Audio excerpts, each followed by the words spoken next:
वंदे पुरुषोत्तमम। परम प्रेममय श्री श्री ठाकुर जी की वाणी। प्रकृति कभी मेघयुक्त अरुण किरण से उद्भासित है तो कभी मेघावृत वर्षण स्नात है। क्षण क्षण में उसका रूप बदलता रहता है।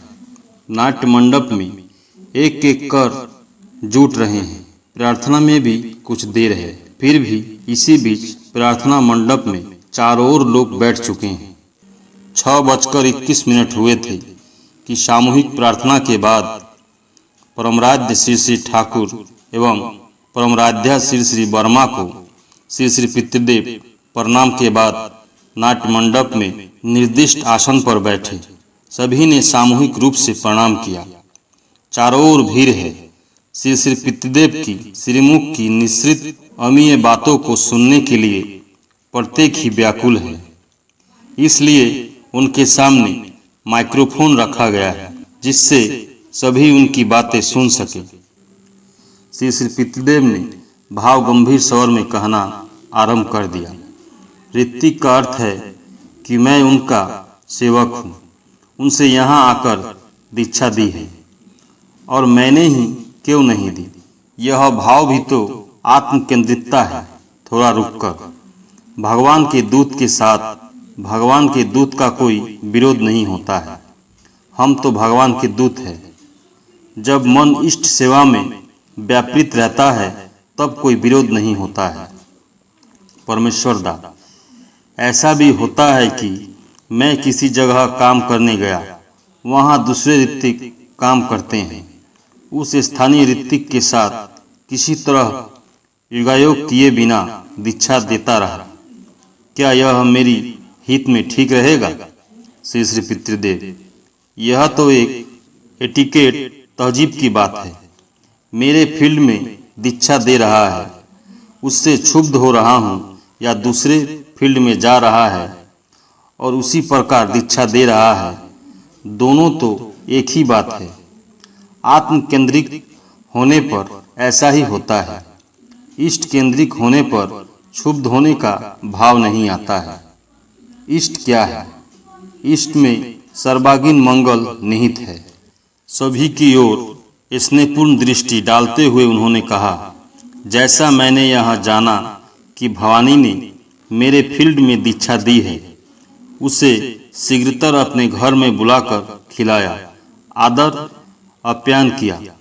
यह एक एटिकेट है।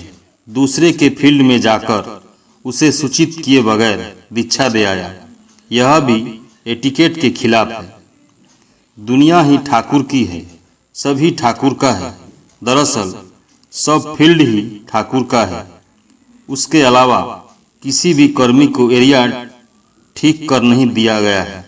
घर घर में उनके नाम और उनकी बातें पहुंचा देना ही हमारा काम है। सर्वत्र प्रेम की जय होती है। तुमने जैसा सोचा उसके फील्ड में दीक्षा दी और उसके घर पर जाकर खाया भी।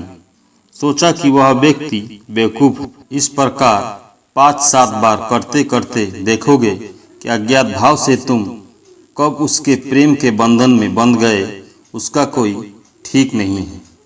आवेगदीप्त स्वर में श्री श्री पितृदेव कहने लगे, आत्म केंद्रितता में ही शैतान का राज्य रहता है। सब समय अकपट होना चाहिए। इष्ट केंद्रितता रहने से अकपट भाव आता है। अकपट भाव से चलने पर मनुष्य का हृदय स्वच्छ होता है, मन का मैल दूर होता है। उस समय उसके जरिए ठाकुर की इच्छा मूर्त होती है। उनका भाव भक्त के जरिए प्रकाश पाता है। बातचीत के सिलसिले में मदनदा ने कहा, साधारण सत्संगियों में जो मेल रहता है, किसी किसी क्षेत्र में दो ऋत्विकों के बीच उसी तरह के मेल का बड़ा अभाव देखा जाता है। श्री श्री पितृदेव, आत्म केंद्रितता रहने से ही ऐसा होता है। सोचता हूँ मैं दीक्षा दूंगा तो दक्षिणा पाऊंगा, मेरे आबलेट बढ़ जाएंगे। इसके बाद उन्होंने एक घटना उल्लेख की। एक बार आशुदत्ता कुछ लोगों को याजन कर ठाकुर के पास ले गए। बोले, ठाकुर, ये लोग दीक्षा ग्रहण करना चाहते हैं। ठाकुर ने बहुत अच्छा कहकर भूषणदा को दीक्षा देने का आदेश दिया। आशुदा ने तब यह कहा, ठाकुर मैंने उन लोगों से याचन किया है। ठाकुर बोले, खूब अच्छा किया है, किंतु उससे क्या हुआ? आशुदा बोले, वह दीक्षा देगा, दक्षिणा तो उसे ही मिलेगा। ठाकुर उस समय गंभीर हो बोले, सुनो, यदि तुम्हारी ऐसी मनोवृत्ति रहे तो मेरी हथेली में रोए जमना संभव है, किंतु तुम्हें कुछ नहीं होगा। रेवतीदा ने निकट से ही कहा, जैसे आसपास में दो केंद्र या मंदिर रहता है, हमारा पहले हो, उसका बाद में देखा जाएगा। इस बात को भी लेकर आपस में झगड़ा झंझट शुरू हो जाता है। इसका समाधान क्या है? श्री श्री पितृदेव, यह भी तो आत्म केंद्रितता से ही होता है। इष्ट केंद्रित बनना चाहिए, इसके सिवा और कोई समाधान नहीं है। श्री श्री पितृदेव कुछ देर तक चुप रहे। प्रत्येक के हृदय में उनकी अमीय बातों ने नव प्रेरणा तथा उद्दीपना जगाई है। बाई ओर बैठे हैं प्रवीण कर्मी सत्संग के प्रेसिडेंट श्रीयुत शरदचंद्र हालदार, सत्संग के सेक्रेटरी श्री ननीगोपाल चक्रवर्ती, श्रीयुक्त जगत ज्योति सेन प्रमुख, भ्रातागण।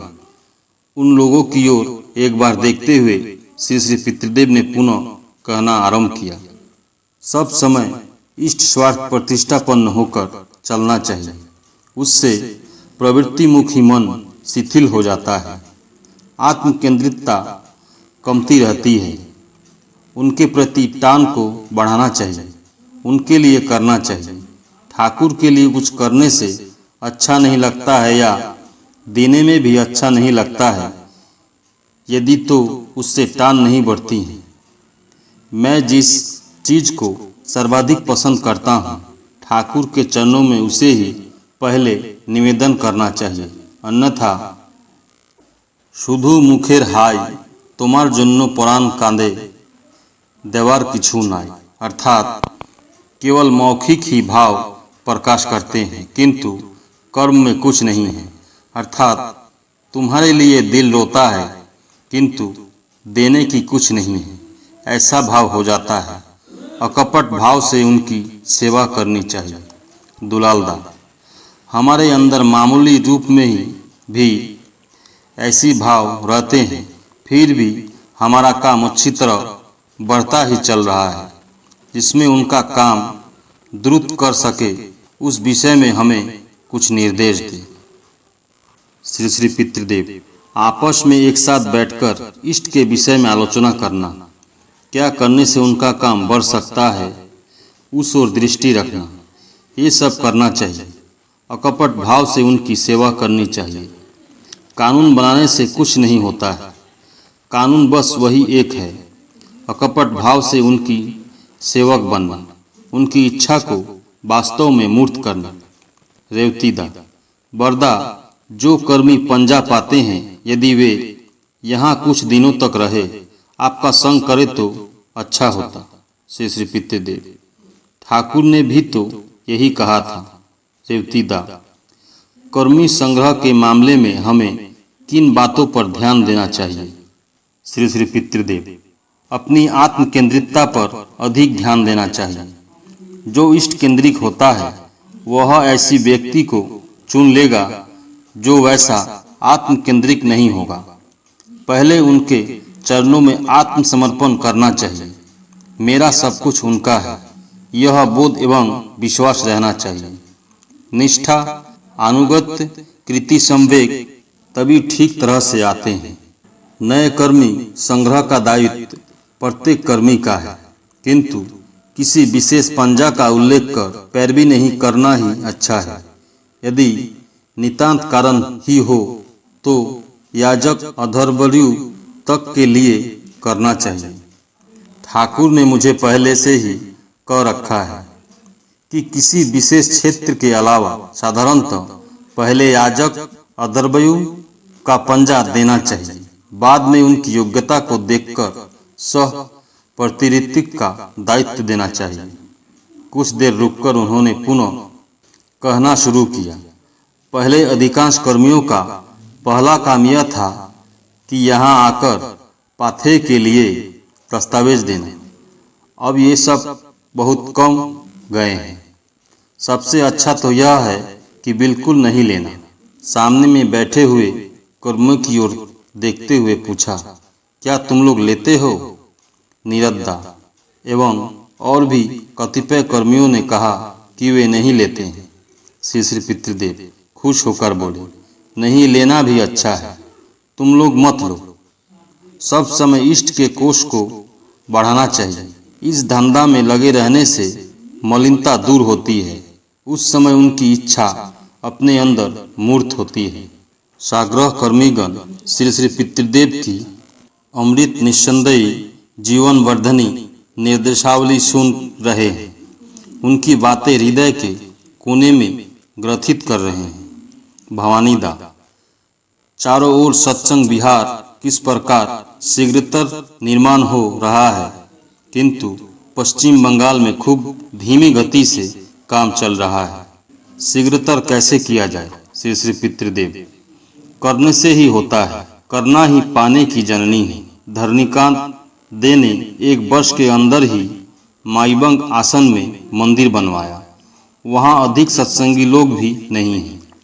वह उतना पढ़ा लिखा नहीं है, किंतु कितना शीघ्रतर उसने बनवा दिया। करने से ही होता है। सब समय इष्ट स्वार्थ प्रतिष्ठापन्न होकर चलना चाहिए। परमेश्वर दा, अब हमें नाम ध्यान के विषय में यदि आप कुछ कहे। श्री पितृदेव, ठाकुर ने जिस प्रकार करने कहा है उसी प्रकार करोगे। परमेश्वर दा, हमारे कर्मियों में कुछ लोग विभिन्न तरह की पद्धति से नाम जप करने कहते हैं। कुछ लोगों ने तो माला जपने तथा कर जपने का भी प्रचलन किया है। इससे अनेक लोग विभ्रांत हो रहे हैं। श्री पितृदेव, माला जपने या कर जपने का निर्देश ठाकुर ने क्या कह दिया है? सरद्दा को लक्ष्य करके। सरद्दा, जी नहीं। ननीदा, मैंने भी तो कभी सुना नहीं। श्री पितृदेव, ठाकुर ने भी तो ऐसा कहीं नहीं कहा है। यह भी एक तरह की आत्मकेंद्रितता है। क्या ऐसी बात नहीं? श्री ठाकुर ने ऋत्विक पुस्तक में नाम ध्यान की पद्धति तो बनाई है। उससे बाहर जाने की हमें क्या आवश्यकता है? हम दीक्षा क्यों देते हैं? हमारा एक उद्देश्य है ना, शांति पाने के लिए, आनंद पाने के लिए। केवल इष्ट के प्रति साधन से ही वह पाना संभव है। इसलिए उसे पाने के लिए इष्ट ने जिस प्रकार कहा है उसी प्रकार चलना होगा। इष्ट निर्देश सही रूप में मानकर चलना होगा। यदि खाम ख्याल के अनुसार यह सब यदि कोई करता है तो उसे अनुकरण करना अथवा दूसरा कोई सूत्र से जान सुनकर किसी के लिए यह सब काम करना इष्ट निर्देश के खिलाफ है। उनको केंद्र कर चलने से हमारे जीवन की सर्वांगीण उन्नति होगी ही। तत्पश्चात अजिद्दा ने कहा, कहीं कहीं देखता हूँ कि अधिवेशन करने में काफी समय लग जाता है। क्या यह ठीक है? श्री पितृदेव, साधारणतः सत्संग 1.5-2 घंटे में शेष करना चाहिए। सब समय परिवेश की ओर लक्ष्य रखना चाहिए।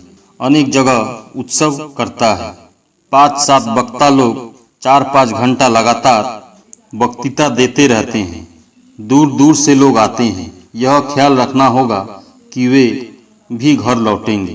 क्या बैठे रहने से ही ठाकुर की बात सुन सकते हैं? अनेक बैठे तो रहते हैं, किंतु वे चिंता करते हैं कि वे कैसे घर लौटेंगे। सब ओर ख्याल रखकर चलना चाहिए। इसलिए अयथा अनुष्ठान करना ठीक नहीं है।